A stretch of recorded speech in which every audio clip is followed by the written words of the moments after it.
बैठ तो जाओ। लेकिन डैडी वो आवाजें मेरे कानों तक क्या आई? क्या हुआ मेरा बेटा? नहीं, क्या हुआ मेरा बच्चा? क्या हुआ? बैठो। अम्मी कानों तक मेरी आवाज आई। किसी लड़की की आवाज थी वो।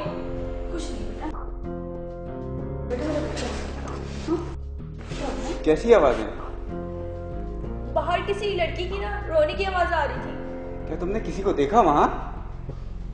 नहीं डैड, ये ऐसी फालतू में बोल रही। क्या तुम भी वहाँ थे? हाँ, जब मेरी तस्वीर लेने की बारी आई तो महारानी का आवाज़ें आना शुरू हो गई। कोई गलतफहमी भी हो सकती है। कोई फार्म हाउस के बाहर घूम रहा होगा। ये शहर से इतनी दूर वीराने में कौन घूम रहा होगा यहाँ पे? चलो चलकर देखते हैं। घबराने की बात नहीं है, ऐसा कुछ नहीं है वहाँ। लेकिन डैड, ऐसा कुछ नहीं है वहाँ।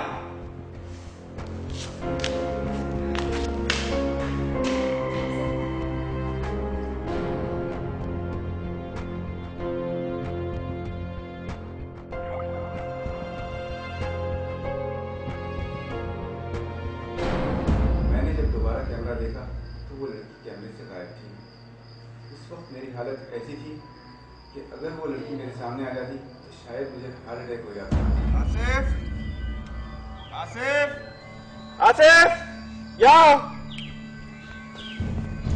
जी डैड, आपने बुलाया? जो कुछ तुमने अंदर कहा वो सच था? हाँ, क्यों? अगर वो सच था तो फिर ये क्या है? कौन सी लड़की डैड? ये जो तो कोई नहीं। ये बेटा जो ये महरीन के साथ खड़ी हुई है। नहीं डैड, यहाँ तो कोई नहीं है। लो मैं दिखाता हूँ। क्या हुआ डैड? कुछ नहीं, तुम जाओ, तुम जाओ, जाओ तुम जाओ।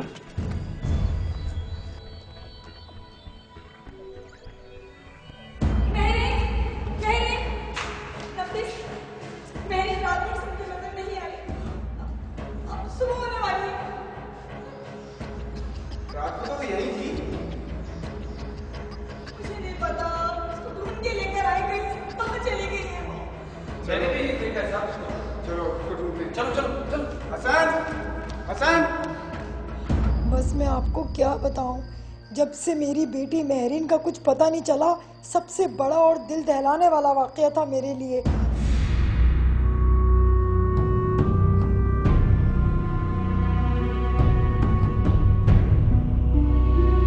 अरे मेरी बेटी, मेरी बेटी।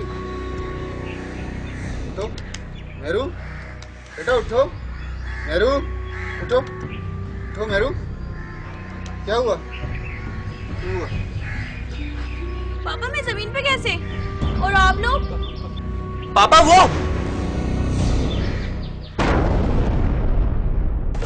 साहब, साहब ये देखो साहब, किसी का हाथ साहब। मैंने कहा था ना। खोदो, जल्दी खोदो।